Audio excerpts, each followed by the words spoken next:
I agree. Up next, I think, did the Seahawks pick or did the Rams pick first? I don't know. It doesn't matter. Let's knock the Seahawks out because they only had 3 picks. And Okay, okay. and actually, and I'll say this up front, and I apologize to the viewers. I know, I after we spoke about Trey Brown pre-show, I remember a little bit about Trey Brown. I did like what I saw from him, but I know nothing else about their other 2 picks. And for me, the Seahawks, for me, it's like I kind of had. We'll just have to kind of see how, from what I've heard, the picks are decent for the value that they've gotten. But Yeah. you only give yourself 3 picks, man. I mean that to me is a C at best. Doesn't Yeah. matter who you pick. I Like do think they did well with the 3 picks that they had, but like you said, I mean, I really can't give them above a C plus, yeah, like because they only have 3, especially on a team that needs a lot. To be fair, they did really have 3 big needs, and they kind of hit them.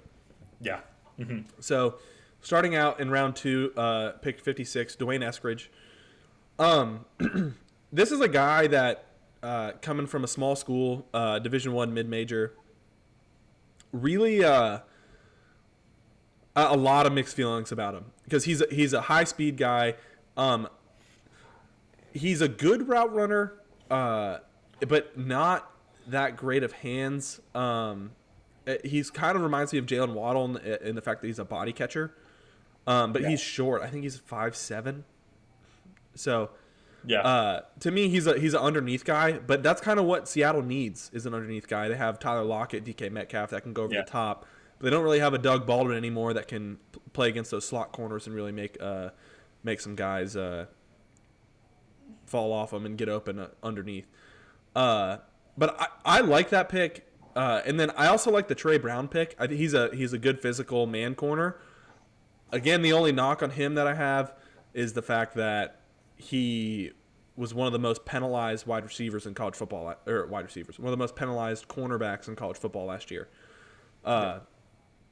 So, but they can't call pass interference on every play. So, I don't know. To me, he could represent a little bit of a liability. He is also a little bit undersized, and so. But then lastly, and my actual favorite pick was Stone Forsyth. They need offensive linemen. They needed offensive linemen so bad. Russell Wilson got banged up more than he ever has, and he just continues to get older. I think he hit 30 last year. yeah, So yeah, for me, they need a big offensive lineman. He's a tackle in college. I don't know if he's athletic enough to play tackle in the NFL, but he's just a huge guy, like just giant. So, but overall I think they did well with their 3 picks, but I'm gonna give them a C just because they only have 3 picks. So yeah, that's my take on the Seattle Seahawks draft. I know you said you didn't know a whole lot about it, but what were kind of some of your overall thoughts on what I just went through? that about what you just said. So Okay. no, it's not. I mean, the only thing really that jumped out to me, I do remember Trey Brown a little bit. Don't know anything about Stone Forsyth, and so I apologize to all of our Seahawks listeners out there. But the only one, Corey Davis is also from Western Michigan, so I was able to kind of go to the campus and watch him play a little bit when I would do a little road trip in college. But if Dwayne Eskridge can hopefully develop, because it is going to be a transition just as Corey Davis did here with Tennessee. Now he is with the Jets. If he is going to develop, I think there's not really much better of an organization than Seattle to go to and be behind DK Metcalf, Tyler Lockett. My one thing is I'm looking at the pick 256 overall, and I think we just spoke earlier about Wyatt Davis and some of the other offensive linemen that were picked. If Russell Wilson is that, because as everyone saw last year, he's never been hit more than he was last year. Uh-huh. You're going to take a receiver when you already have DK Metcalf and Tyler Lockett. So that's where I'm all for them taking a receiver, because it's always good to have depth in the skill position. But there are some good offensive linemen that were available there, and Russell Wilson needs it. He really needs the help, and you don't take it until the 6th round. Not saying that Stone Forsyth, and as I said already, don't know much about it. I hope he comes in and can protect Russell Wilson. but you're not going to take an offensive lineman in that second round with that first overall pick, especially when you only have Yeah. 2 picks and you have no trade value whatsoever. Yeah, I mean, they did kind of need some wide receiver help, but not nearly as bad as they needed offensive line help. I, if it were me, I would have reversed it and then taken a guy in the 6th round that I really liked, Yeah, at wide receiver, and then taken an offensive guard or an offensive tackle. One of the things too is their run game has suffered a ton from the lack of talent on the offensive line.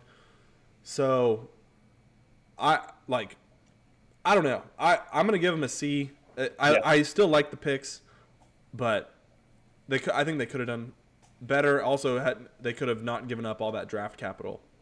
So yeah, yeah. I agree with that as well. Especially then, like if you want to take a receiver and add a skill player, there are like dozens of guys, if not, and dozens is probably too little of a word. Um, that's my public education there, right there. But dozens of receivers that you could have taken with your 6th round pick there that could have come in. Now, would they have been able to contribute as much as Dwayne Eskridge might be able to? I don't know. Probably not though. But that being said, though, you need an offensive line more than whatever Dwayne Eskridge will be able to contribute. Because as we've said consistently, if you don't have an offensive line, then your skill players won't be able to do anything. And in this situation, Russell Wilson's running for his freaking life every single Sunday. So, to me, as I said, I don't know too much about these players, but when I look at the order, why do you not take the best offensive line? I think Creed Humphrey was available at that time. Wyatt Davis was yeah, still available at that time. There were still other guys. Dylan Duns was still available at that time, I believe. So correct me if I'm wrong in the chat. I apologize, but those would have been great guys, I think, to have added to that offensive line. yeah, no, definitely. I really think that they did drop the ball on Russell Wilson. Hopefully the receivers don't do that to him this year, Yeah, but nice, I nice pun. it was intended. But yeah, they had 3 picks, so there's just not to me a whole lot you can really do with it. And I think they did okay with what they had. It just still holes to fill. Hopefully next year when they have more draft capital, they'll do better. Okay. So Yeah, I agree. So